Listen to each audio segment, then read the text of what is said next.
Hey friends, welcome back. I am Jason and the weather turned cold today. It was pretty hot yesterday. I was cutting firewood and sweating my butt off. But today, for some reason, it has decided to turn cold on us and I got the puffy out and I'm trying to get cozy. And it is reminding me of the absolute necessary need, whatever. It's important to have a reliable source of flame when you're heading off into a wild place. If you're a day hiker, a hunter, a fisherman, whatever, it doesn't really matter. But as the weather starts to turn cold, fire becomes extremely important. So I'm feeling crafty.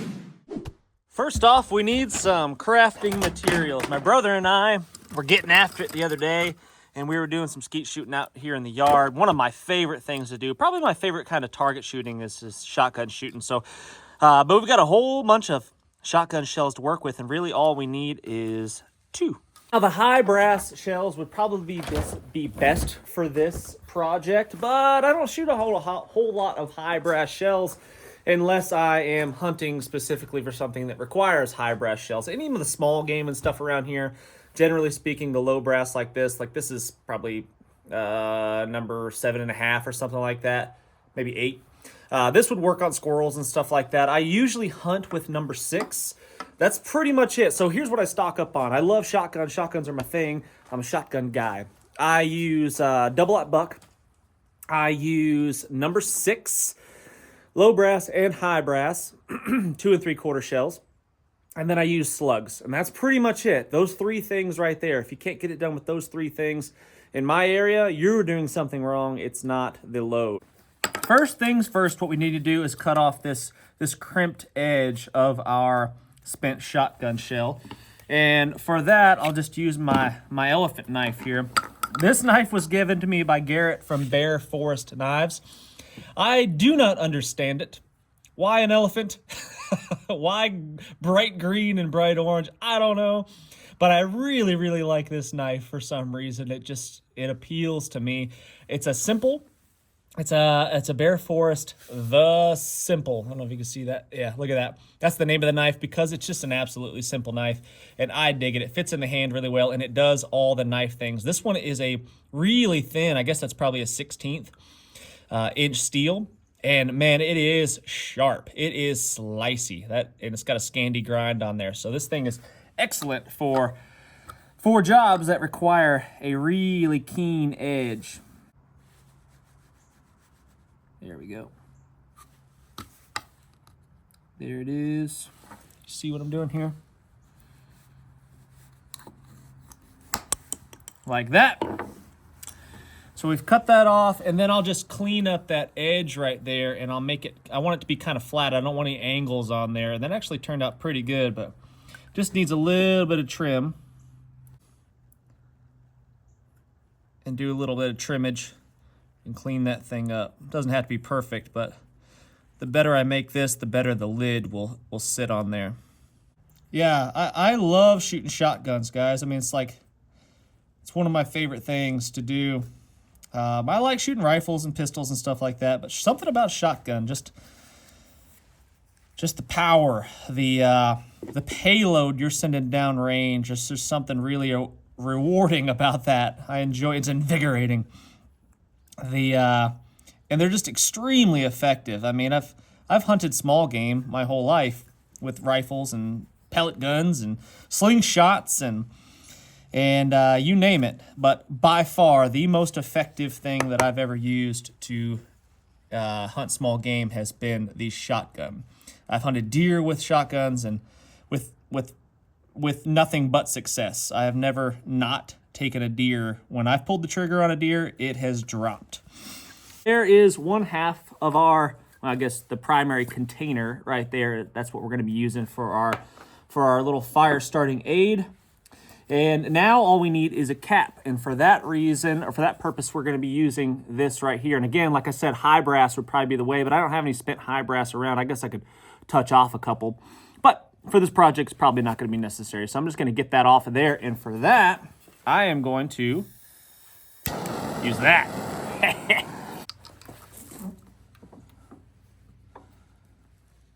Probably work. Just kind of catching it on the rim of the shell right there. And then I'm going to heat this up, and I should be able to pull that out of there pretty easily.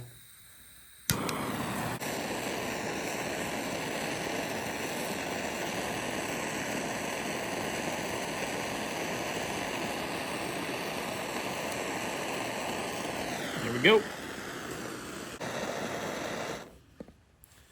I'm going to be smart and not touch that while it's scalding hot. Wouldn't be the first time I've done something dumb like that. Now we just got to punch out that primer. So, just close up our vise right here. If you don't have a bench vise in your garage or your workshop or whatever, your man cave, you're doing something wrong, okay? The bench vise is one of the most handy items that you could possibly have in your arsenal of tools. I use mine all the time. I mean, just all the time I am using this vise for some sort of purpose. I mean, whether it be like a little mini anvil or something, I'll use the backside here as like a mini anvil. Use that all the time.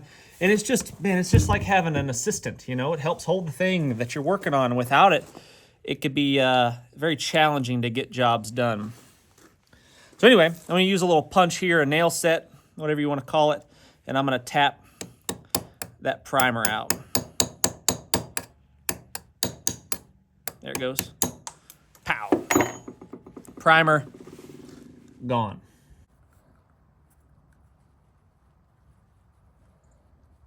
There we go. So now what we're working with is a small little container right there that's fairly watertight. Obviously, there's a hole in the top. But to be honest with you, it won't really matter because what we're going to do to it next and the stuff that we're going to put in there is fairly water resistant anyway. So, I mean, unless you're, swimming with it, it's not going to be an issue. I mean, you could put anything and everything in a little container like this. If I'd have left the primer in there, it would have been fairly watertight.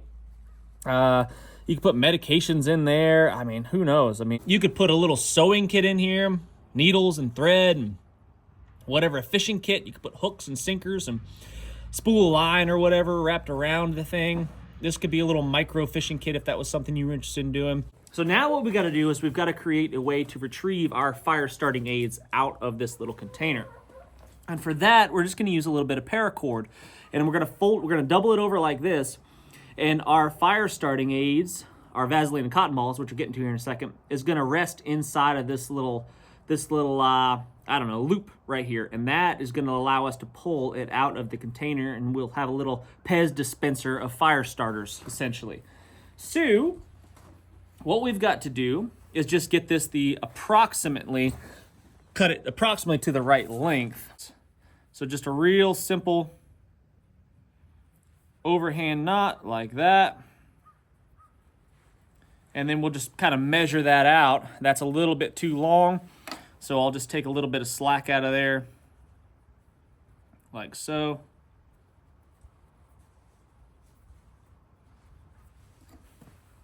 Still a little long.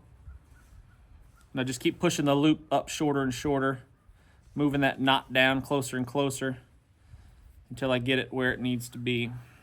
That's pretty dang close right there. So that's probably what we need right there. Like so. Melt the ends just a bit, keep it from fraying on us.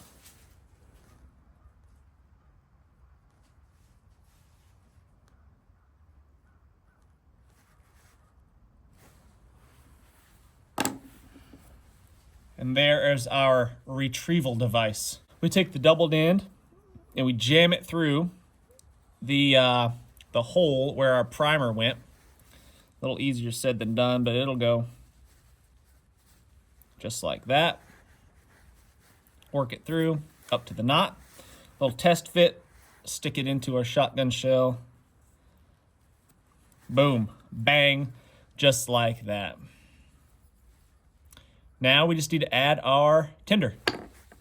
Look who came to visit. Scruffs the bush cat. Hello, bush cat. Meow. She'll probably be following me up into the woods here in a few minutes when we test out this fire starter. If I had to guess, she usually finds me when I go up there. Don't you, kitty? She's got a couple of dreadlocks going on back here. We gotta cut those out. You mangy cat. You mangy kitty. Bush cat is not the type that cares about these things. She doesn't concern herself with going to the salon and getting her hair did. What? She didn't get enough pets there. Had to get a few more, didn't you, cat? But you're kind of in my way. You know what I mean? Kind of in the way there, kitty. Now what we've got to do is just create our Vaseline and cotton ball mixture.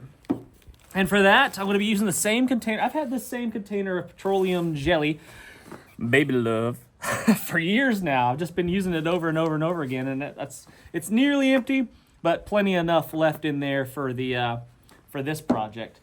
These fit about 4 cotton balls. 4 cotton balls. You're getting hair on my coffee here, cat. There. Or we could use, what if we use the Scruff's dreadlocks? We cut those out. Wonder how those would burn. She's got like cotton balls attached to her. Gross. So what I'm going to do is I'm going to take my Vaseline container right here, my Baby Love, and I'm going to take my cotton ball and I'm going to throw it in there just like that. And then I'm going to take it and I'm going to smush it in to the Vaseline, and I'm going to coat the outside surface.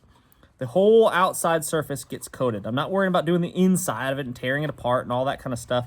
It's not really necessary because you don't want to put too much Vaseline on one single cotton ball. You want it to still be cottony. Otherwise, it won't take a spark very well. So I just coat the outside like that.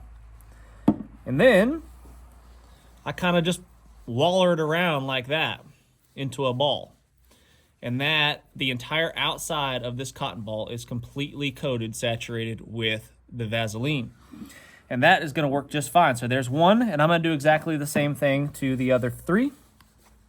And then we'll be ready to load this shotgun shell back up with its new ammo, with its new payload. Little different purpose, but still dang effective. Boom. There we go. Doesn't take much Vaseline. I'm not putting a ton on each one of these. Like I said, I still want it to be cottony. I don't want it to be just this blob of Vaseline. That one's a little bit dry. Put a little bit more. Just want to make sure the whole outside has got a coat on it. That's it. The inside can stay fairly cottony without any Vaseline. Is it Vaseline or Vaseline? Vaseline. How do you pronounce it? That's the question. Let me know in the comment section how you say it. Vaseline, Vaseline. People make fun of the way I say diesel. I say diesel kind of with a Z. Is that wrong? I don't know. How do you say diesel? Diesel? That sounds stupid. Our loop into the shotgun shell, just partially, right? And then we will insert our first cotton ball between the 2 strands of paracord like that. So it's kind of cradling it, if you see what I mean there. Yep. And then we'll shove that cotton ball down into the shotgun shell, just like that. And we'll repeat that process for the next 3. Kind of put it in there, and I kind of give this a tug so it seats down on the bottom of our little lanyard there, and then I'll shove that down in there. Same thing, put it kind of in the center of our cordage, and then pull it up, pull the cord up in that direction, and push the cotton down. And that kind of compacts it into place. Same thing for our last one. There we go. And the last one sometimes needs a little bit of help. I might be able to fit 5 in there. I could possibly squeeze 1 more cotton ball in there, but I won't get greedy. We'll stop right there at the 4th one. So there we go. We've got 4 cotton balls loaded into our shotgun shell. Now we just need to clean that mess up. Clean our mess up, clean off our hands. We're gonna wipe this thing down clean. Cleanish. Like that. Don't have to worry about getting it all off. Doesn't really matter. And then what we do is we just kind of push our cap on top. wipe her down, and that, my friends, is ready to go into the pocket, into the pack, into the survival kit, into the wild right there.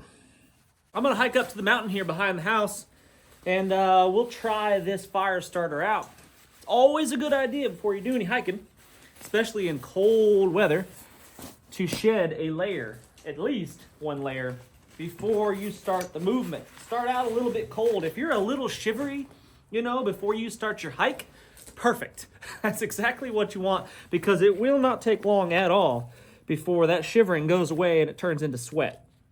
And you definitely don't want to be sweating in a cold climate if you can help it. Having a change of clothing, like I keep in my pack, right? Having a change of clothing, a spare dry layer of clothing to put on after you've been exerting yourself and sweating. Brilliant. Great idea. Please do that. That's super smart. And it's borderline dangerous to not do so, actually, in a wintertime camp out hiking situation. So anyway, we're going to take our Firestarter right there, stick that into the pocket, in me pocket, and head up into the woods.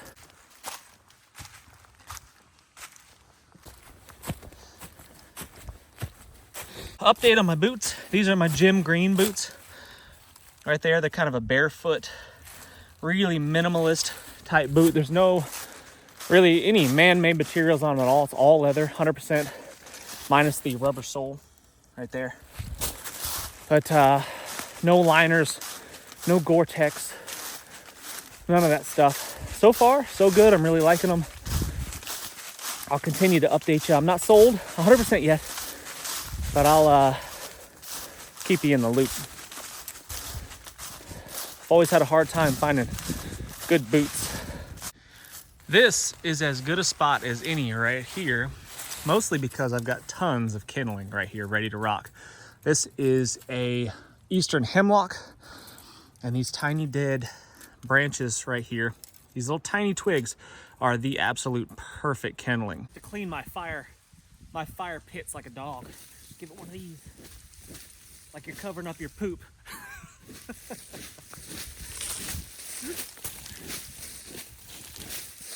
Had absolutely no really need to bring my pack other than to have something to sit on.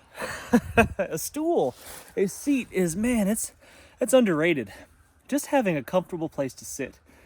I haven't quite gone down the path of carrying a camp chair yet. The minimalist in me is really fighting that one. But I tell you what, when you've had a big long day and all you want to do is just sit around the campfire and enjoy a tasty meal of some sort, hot beverage perhaps, a seat, a chair is so nice. These tiny little twiggies, that's what we want. Typically I'll just break off the branches, break off big branches, and I'll bundle them all up, and then I'll process it down a little bit more if necessary.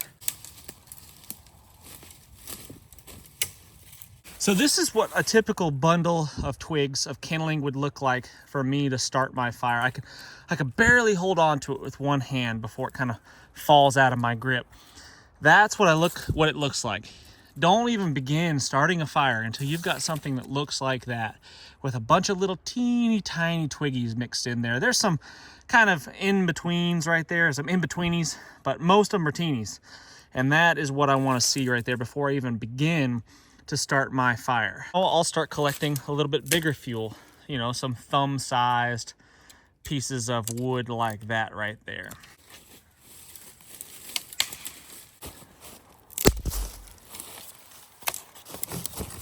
All right, I think that's probably enough for demonstration purposes. I've got a pretty good sized bundle right there, and then a good sized bundle of teenies right there, my kindling, to get my fire started. And that's all I should need, because in advance I have prepared my tinder, the Vaseline cotton balls. Now our ground is pretty dang wet, so what I typically will do is make a bed for my fire to sit on. Doesn't have to be perfect, just a few twigs, a few sticks on the ground like that is probably really all you need, just to keep a little bit of a barrier, a little buffer between the wet ground and your fire, your little baby fire. Now it's not raining right now, so I've got a pretty good chance of making this happen first go. And I don't think we'll have any issues. But if it was raining, I'd perhaps have, you know, a poncho or something over top of me right now. And at a minimum, my raincoat kind of trying to shelter what I'm doing here. But in good fair weather like this, where my kindling is good and dry, it's going to be a piece of cake.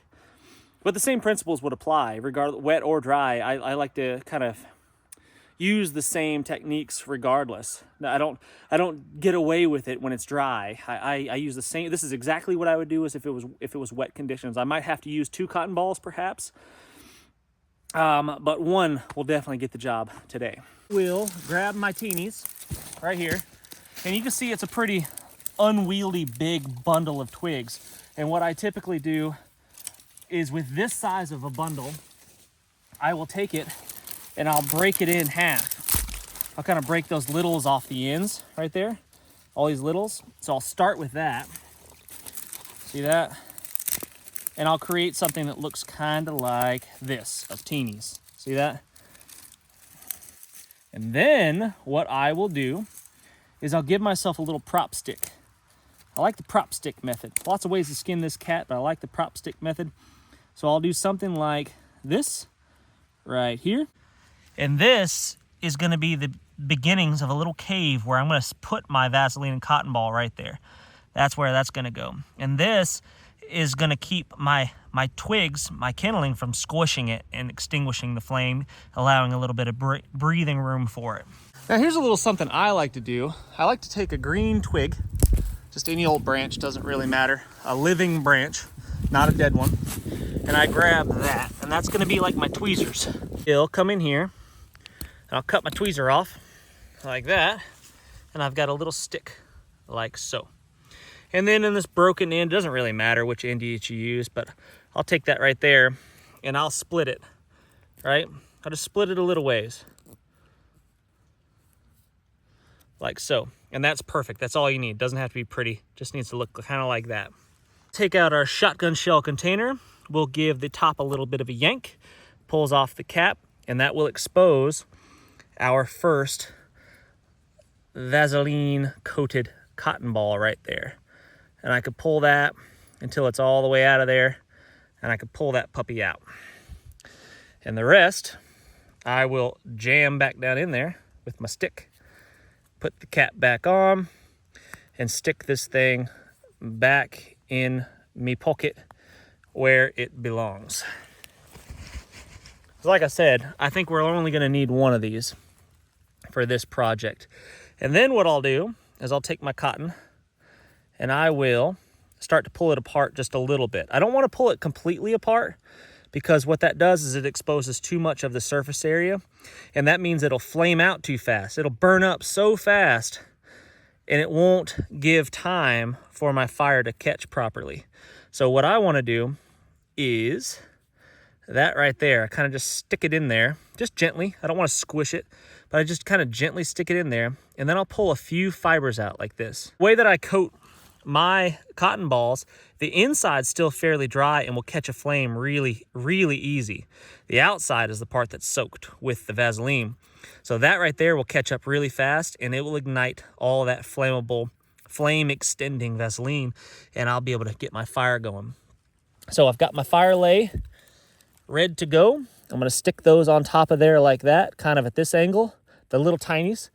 And then I'm going to take the next bigger size, and I'm going to sit it across it kind of at an angle like that, right there. And then when I ignite this thing, I'm going to stick it under here with my tweezers, and that way that flame will go exactly where I need it to go. And if this was wet at all, it would be able to dry out my kindling as it burns and start to ignite those sticks.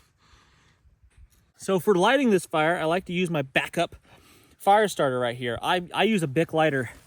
I've always got somewhere in my pocket. I've always got a Bic lighter wrapped with some duct tape. I shouldn't say always. Most of the time, 99% of the time I should say, I've got a Bic lighter with some duct tape wrapped around it in my pocket. So I can get myself a fire going pretty much no matter what. But I like to have, just in case, just in case my lighter's broken or I don't have my pack with an extra lighter in it, I've always got this thing on right here.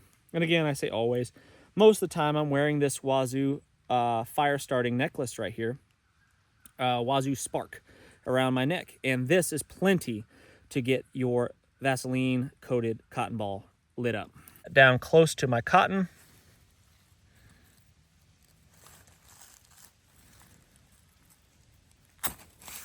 And boom, with one strike, we're lit up. I'll stick that underneath my cave, just like that, and I'll let it do its job. I don't have to do anything now. It's got enough air flowing underneath there, just the breeze around me is getting that done. The Vaseline's burning up. It's nice and hot. It's gonna ignite my kindling because I prepared it properly. I've got the tiniest on the bottom and then a little bit bigger on top of that. And then as soon as the flames get big enough, strong enough, I can add my larger fuel right there.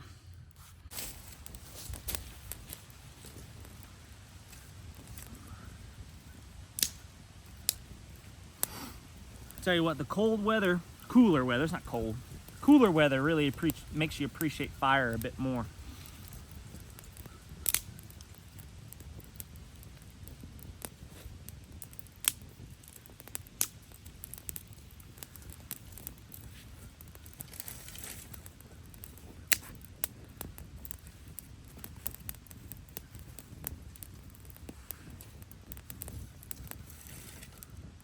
It's as easy as that.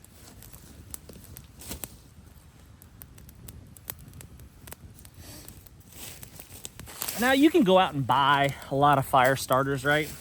Similar to what I just made. You can buy some really good ones. I mean, there's a lot of good stuff out on the market. But I enjoy making my own gear and taking it out into wild places and putting it to the test. And I don't know, it seems like I appreciate the gear more when I've spent time preparing it and working on it and crafting it. I mean, anybody can go buy a thing. It's the few that can craft and create. Not that what I've created here is this magical thing, and it's been done before, guaranteed. Somebody has done something very, very similar to that. I've seen shotgun shell containers before. It's not a novel idea, for sure. But sure, everything has been done once before.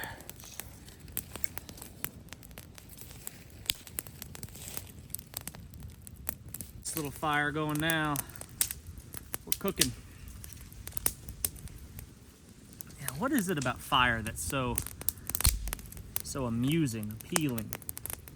It's funny, a little girl that watches my videos, her dad is a friend of mine, and she always wants to know if I'm making another fire in the next video, you know. Apparently she thinks that's pretty much all I do, which is, I mean, I do make a lot of fires in my videos, but it's just funny. Something about making a fire primal, right? It's in our DNA. I guess ever since the beginning, you know, human beings, since laid eyes on fire, we were fascinated by it, and eventually we came to be able to control it and then create it, right? And we take it for granted now. We take a lot of this stuff for granted, and that it's just there, you know. Or we don't even need fire for the most part. If you live in a city, you know, and you got climate controlled heat and all that stuff, you don't have the need for fire like this kind of flame, this kind of fire. But being in wild places, more remote places, makes you really, really appreciate it. And the need for it becomes pretty dang valuable. All right, guys, I really do appreciate you watching. Let me know in the comment section if you're a DIYer. Do you like to make things yourself, or are you a buyer?